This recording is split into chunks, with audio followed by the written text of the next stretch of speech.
તો અન્ય મહત્વના સમાચાર વડોદરાથી સામે આવી રહ્યા છે, જ્યાં વડોદરાના વાઘોડિયા રોડ ઉપર અકસ્માતની ઘટના બની છે। ત્યારે આ અકસ્માતમાં વિદ્યાર્થી લઈ જતા વાહનોનો અકસ્માત થયો છે, જ્યાં દૂરદર્શન ટાવર પાસે ટ્રકની ટક્કરે છકડો પલટી ખાઈ ગયો હતો।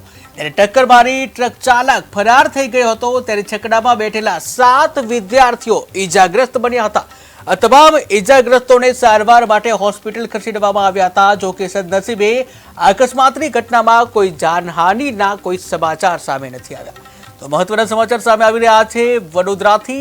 વડોદરામાં એક અકસ્માતની ઘટના બની છે। વાઘોડિયા રોડ ઉપર અકસ્માતની ઘટના બની છે, જ્યાં દૂરદર્શન ટાવર પાસે ટ્રક છે। આ ટ્રકે છકડાને ટક્કર મારી હતી અને અકસ્માત થયો હતો।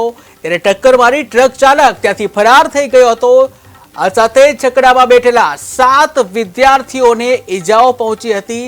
આ તમામ 7 વિદ્યાર્થીઓને ઈજા પહોંચતા તાત્કાલિક સારવાર માટે હોસ્પિટલ ખસેડવામાં આવ્યા હતા। જો કે સમગ્ર ઘટનામાં કોઈ જાનહાનિના સમાચાર નથી।